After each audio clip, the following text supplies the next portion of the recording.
What's quack-a-lackin', everybody? Just like that, we find ourselves in the first week of June. The temperature's pushing up close to 80 degrees here today in Sioux Falls. Nice, sunny. We had a couple of days of rain, so I'm happy to see the sunlight, and it's a good day to be outdoors. But before we explore this area, I want to ask you a question. Does your town have its very own death stairs? Because Sioux Falls does. In fact, we have 3 of them right here at Terrace Park.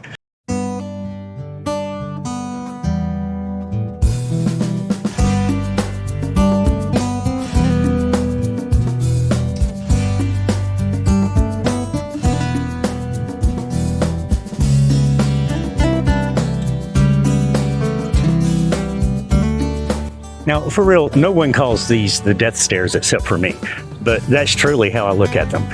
Keep in mind, these steps are 110 years old. They were one of the first things installed when this area became a park in 1916. They're made from hand-quarried quartzite, so they are rough and uneven even when they were new. Quartzite has a tendency to be slippery when it's wet, and these are just not your normal smooth, uniformly shaped concrete steps that we are all used to. The steps themselves are not a uniform height. There's not always a uniform distance between each step, so it's a very uneven, clumsy surface to walk on, and they are incredibly dangerous. So if you do come out to Terrace Park, I highly encourage you to exercise caution on the death stairs, as I am doing right now. Definitely don't wear flip-flops, I can tell you that from personal experience. But just be careful. It amazes me that in 110 years, just imagine how many generations of children were running up and down these steps playing, and I can't imagine how many people have just ate it over the years. So I mentioned that these stairs were one of the first features present at the park. In 1916, this was originally just one steady sloping hillside. So the first thing the city did was carve these terraces into the hillside with the idea that people would sit here like a coliseum to watch some form of entertainment down below. And being that the terraces were going to be used as seating, they installed 3 sets of these steps at that time just to provide people with a convenient way to get up and down. And while they are very dangerous to walk on, in my opinion, they are aesthetically very, very beautiful. There's a very beautiful observation deck at the top of the hill. Even before this area was a park in 1916, local citizens would come to this hillside for the views. I had read that they came here to look at the view of downtown, but from this spot today, I can't see downtown. But I can still imagine just how absolutely beautiful it would have been at any moment in time. Now, last week I promised you the Japanese gardens, and don't worry, I haven't forgotten. They are located here inside Terrace Park. They're down at the bottom of the hill. But I needed to start in this section of the park because it directly ties into last week's video. If you had watched that video, we took sort of a walking tour of Phillips Avenue. We looked at a few sculptures, and I told you the story of Dr. Josiah Phillips, who was one of the founding members of this community. In fact, he was the first doctor in town. He designed the entire downtown layout, and Phillips Avenue is named after him and his wife, Hattie. And deeper into that video, towards the end of it, I had mentioned to you that after his passing in 1882, his wife Hattie built this mansion, a 3-story Italianate-style mansion, as sort of a memorial to her husband. They had already been planning it, so she just saw the job through. And that location was right here. The mansion was right here. The death stairs, although they were constructed later on in 1916, the mansion was still here at that time, and so the stairs led to that mansion. And now, Miss Phillips was a philanthropist, and she had a particular soft spot for other women who had lost their husbands prematurely, or children who were fatherless for whatever reason. And so she used this home as sort of a fundraising center for all of her charitable works. This was a place of fundraising, fancy dinners, weddings were held there because it was just incredibly beautiful. This house was constructed in 1883 at a cost of $50,000. $50,000 in 1883 is equal to about $1.6 million today. And this house had it all. Even the furnishing even the furnishings were gold plated. So you can imagine going to this home, and even the doorknobs are made of gold. It was probably the most beautiful home in town, but it suffered a fire on the third floor in 1909. The third floor was made of wood, and the first two floors were made of quartzite, like many of the historic buildings here in town. So fortunately, the bottom two floors were able to be spared from that event, but the third floor was pretty much lost. There was a worker at the time who was trying to thaw some frozen pipes. I don't know exactly how he was doing it, if it was with an open flame or not, but there was a fire on the third floor in 1909, which is what led to the city purchasing this property in 1906 to turn it into a park. And it was pretty much already a park at the time. This was the Phillips estate. It had immaculate floral gardens. It had apple orchards, plum orchards, and it had this beautiful lakefront property. So it was already a park. And due to the charitable nature of Miss Phillips, it was already a place that the community came to enjoy. So it was just a natural progression for it to become a city park, especially when it had such a historic home sitting at the hilltop. Now, in 1966, the city of Sioux Falls tore that property down. The early 1960s, I don't know who was on the city council during that time, but this was a period of absolute historical carnage. Many historic homes were demolished for apparently no reason. There were entire blocks of historic buildings downtown that were just reduced to rubble. And unfortunately, the Phillips Mansion was one of those. They had announced that they were going to do it in 1965, and the citizens of the community conducted a year-long protest. They protested that for an entire year. Those efforts were led by a lady named Hazel O'Connor, who was a staunch preservationist. You hear stories about people who will chain themselves to buildings to prevent them from being bulldozed. That was Hazel. Hazel was all about it. She led this city on a year-long charge to save that house, but the city still tore it down anyway. And fortunately, it was kind of a catalyst for change because people loved that home. It was a centerpiece of the community. People cried over its loss. And once that house was gone, people said enough, no more of this. And it put the city on course to a very serious historical preservation effort that continues today. And it's what saved, even though we lost this one house, it is what saved all of the other historic buildings and bridges that we're able to look at today. So even though it's sad that the Phillips Mansion is gone, I'm glad that it at least spurred on a little bit of change. And all is not completely lost. There is one small part of that original mansion that's still here right now. Check it out. The observation platform that we were just on top of, it is built on the top of what was the carriage house for the Phillips Mansion. You can think of a carriage house as being sort of like a garage. And in those days, a family as affluent as the Phillips would have had multiple carriages. At the very least, they would have had their daily driver and then a very fancy carriage for special occasions. And they would have employed a carriage driver who would have also lived inside this building. So even though the home itself is lost, this carriage house from 1883 still remains, hiding in plain sight. I'll tell you a quick side story about this carriage house. This used to be known as the Lion's Den. And the reason why is because during the 1950s, before the zoo was constructed here in town, they had the lions first, and they stored them inside this carriage house. Even after the zoo was built, when winters came, winters were really harsh, so they would still bring the lions back to the carriage house. So it became known as the Lion's Den. And from everything that I've read and accounts I've heard, you could hear the roar of these lions for like half a mile away. And keep in mind, this park has, even in the 1950s, had a residential neighborhood around it. And so imagine living in one of the homes close to this area. If you could hear that roar from a half a mile away, if you're in one of the homes that really bordered the park, it must have sounded like it was inside the house to you. And that had to be a terrifying experience. So yeah, not only was that the Phillips Mansion carriage house, but it was also the Lion's Den in the 1950s. There is one more thing I want to show you real quick because it's just right here from this side of the park. And then we'll head down into the Japanese gardens as promised.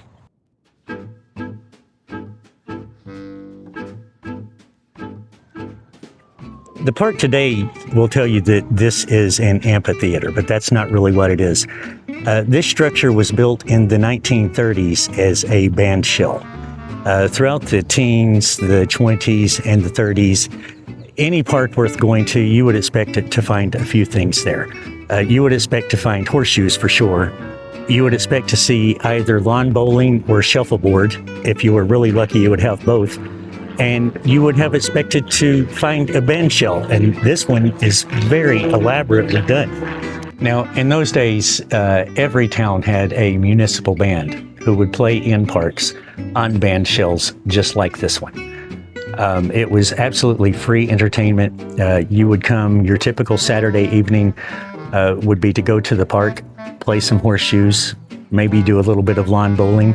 As afternoon transitioned into evening, you would spread a blanket out here on the ground, maybe eat some sandwiches that you had packed earlier in the day, and you would listen to music and dance and have a good time.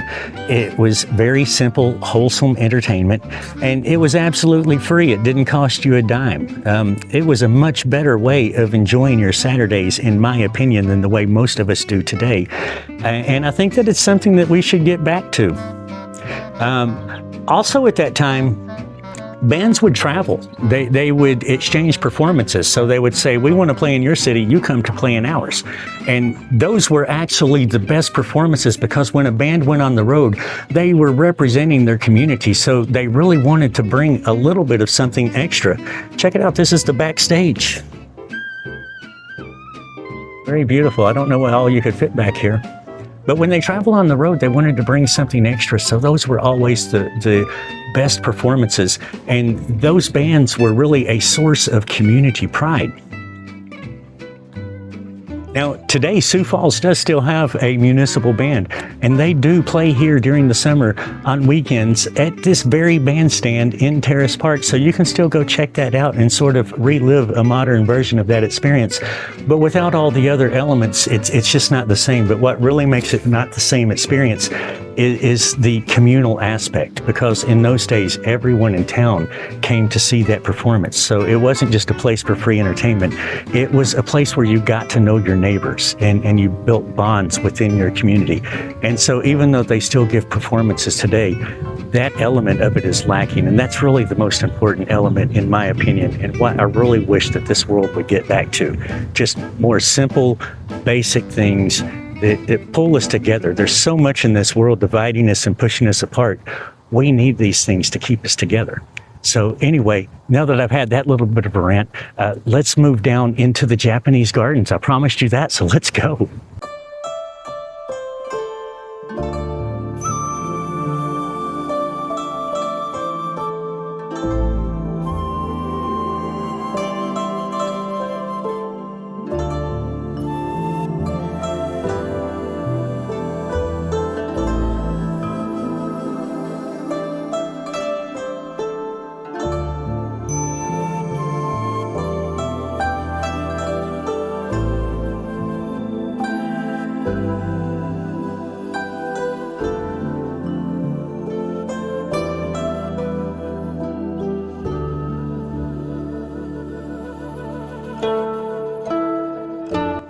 Now, at the bottom of the hill on the east side of the lake are the Japanese gardens. They started constructing these gardens in 1926. I'm not sure the exact year they were completed, but it was the early 1930s. In 1934, these gardens received an award. It was the More Beautiful America Award. So they were really receiving national attention at the time when they developed this area. And it's not a true Japanese garden in the traditional sense. It is more of a Japanese-inspired garden, which was the trend of the time to make things look more exotic, because parks were highly competitive. Every park wanted to be the best and to be the one that people went to. And this was one of the things that they used to make Terrace Park the go-to place in the community. Now, this structure certainly was not part of the original 1926 construction, but it is a nice little place to get out of the shade. And there are other little nooks that I will show you that are part of the original construction. But I want to show you the size of this tree. Look at this. This is a birch oak tree. These trees are very common in this area. I wouldn't say common in the traditional sense. This is mostly prairie land, But when you do find trees, it's most likely to be one of these. Did you ever measure yourself as a child? Someone did here, and I think they were getting shorter. Maybe I'm looking at it wrong. And then on this bamboo, someone graffitied it with a lot of hearts. I have mixed feelings. I'm not a fan of graffiti, but the hearts are nice. Now, while the park was the pride of the community throughout the 1930s, it began to fall into a state of disrepair following World War II. I always found it peculiar that someone could go to war and fight to defend their country and then come home and just ravage it and tear it up. That's so odd and peculiar to me. But that's exactly what happened, and that trend continued for decades to follow. The Japanese gardens just continued to be vandalized and to fall into a continuous state of disrepair all the way up until the 1980s when a revitalization effort kicked off. These structures are definitely original 1926 additions to this park. They've set up benches here, so I take it that there was some type of a performance going on.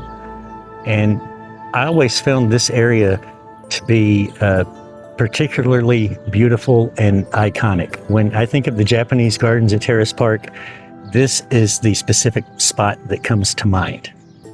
So anyway, in the 1980s, they brought in a landscape architect named Koichi Kawana, and he spared as much of the original gardens as he could and revitalized all of the landscaping using a combination of native plants as well as species that are native to Japan. And if you are visiting this park and you want the absolute most beautiful time of year to come, I would say make it late March to early April when all the trees are in bloom. They've got flowers all over them. This park looks absolutely stunning that time of year. This is the memorial plaque for the More Beautiful America Award that I mentioned that this Japanese gardens received in 1934. And this plaque commemorates the original designer. Now, while Mr. Kawana receives all of the credit for redeveloping this park, and rightfully so, he did a beautiful job, I'll give it to him. The real unsung heroes of this development was the inmate labor that was used in this process, because all of this landscaping and the physical labor was done by inmates from the local penitentiary. And I'll tell you an interesting little side story. During last week's Phillips Avenue video, when I first got downtown, I went over to the Washington Pavilion area just to get set up, get my stuff organized, get myself ready to go. And there was an older lady. Sitting there. Ooh, the sun behind me is just flaring. But there was an older lady sitting there who was telling me about how she went to high school in that building in the 1960s. And she was asking me what I knew about the quartzite. And I told her about how it is virtually as hard as diamond and that it must have been incredibly difficult to quarry and shape this stone. And she just laughed and said, well, we've always had a prison in town. And that's pretty much the size of it. There has always been a prison in town, and labor from that prison has been instrumental in the development of this city. And I don't mean to speak so highly of inmates, but they really are unsung heroes in the history of this community. As beautiful as the Japanese gardens are, it is really this lake that is the centerpiece of Terrace Park. So I want to tell you a little bit about it. This is Covell Lake, and it is what you would call an ox bend or an elbow. It was originally at one time part of the Big Sioux River, but at some point hundreds of years ago, the river changed course and this area got trapped inland and became a lake. It's named Covell Lake after a gentleman named Willard Covell, who originally homesteaded on the property on the other side of the lake. So this side was the Phillips estate, that side was Mr. Covell's land. Now, at the time that Millard Covell came to this area in the, I think it was the 1850s, This lake was complete marsh. It was overgrown from edge to edge with cattails, and it was home to frogs and snakes, and it was basically its own little miniature swamp here in South Dakota. So Millard Covell, as soon as he inhabited the property on the other side of that lake, one of the first things he did was clear out this lake. He removed all the cattails, got rid of the snakes, cleaned it up, and it made it not only more beautiful, but it opened up an area for fishing. So this lake became a food source for him and his family.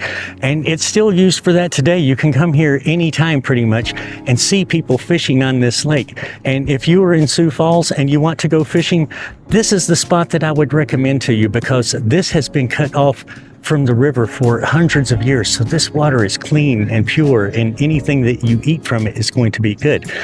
The river, on the other hand, had been polluted for pretty much a century. And I don't mean like people throwing garbage into the river, which still happens today. I mean that until the 1960s, there were dozens of points where raw sewage flowed into the river.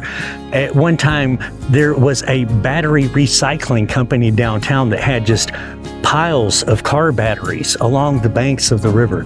Trust me, don't go fishing in the Big Sioux River. If you're going to go fishing, come here to Terrace Park, fish in Lake Covell, and feel free to eat whatever you catch. In fact, one day we may do a catch and cook video right here at the park. Why not?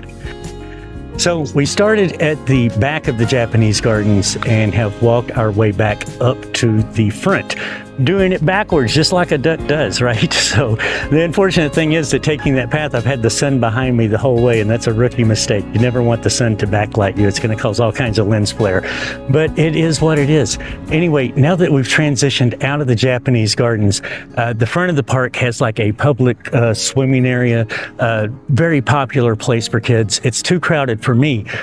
But my very first time here, I stumbled across something that is really what sparked my initial interest in the history of this area. And so while I'm here, I want to share it with you, because to me, it's really exciting. So I want to show you this historical marker. Most people walk by these things and don't give them a second thought. But I always take the time to read them, and they always leave me with more questions than answers. I think of them as historical mysteries. And this one is of particular interest to me. I've mentioned other times on the channel that in 1862, the residents of Sioux Falls were evacuated because there was a war happening with the indigenous people. And this marker tells the story of that. The Santee Sioux were led by a chief called Little Crow. And in August of 1862, he communicated with a band of Sioux who were living in Lake Benton, Minnesota, under the command of a gentleman named White Lodge. And he sent White Lodge to get rid of the settlers. He said, "I'm tired of all their broken promises. I want them off our land. Go get rid of them." And so that's exactly what White Lodge set out to do. And on August 25th of 1862, there was a Judge Joseph Amadon. Him and his son Will were out baling hay, and a scouting party from the Sioux tribes came across them and slaughtered them. And that's really what kicked off this war. The residents were evacuated in 1862. They came back a year later and found everything burned and in ruins. And when they came back, the cavalry had noticed a native person there, so they rode in full charge on their horses and slashed him to death with their sabers. And they said that he was a guy named Wakiyan Duta, who was the nephew of a famous native renegade. But it turns out that that's not who the man was at all. His name was, I may mispronounce this, but his name was Makana na Ota Ayin, which loosely translates to mean among the many little trees. And this is the part here that like really says it all. Check it out.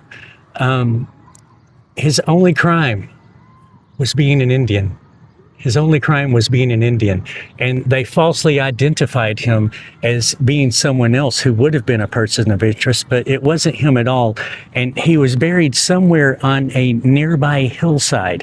But the exact spot has never been known, and I suspect that it's somewhere in the residential neighborhood along the upper terraces where we started this video.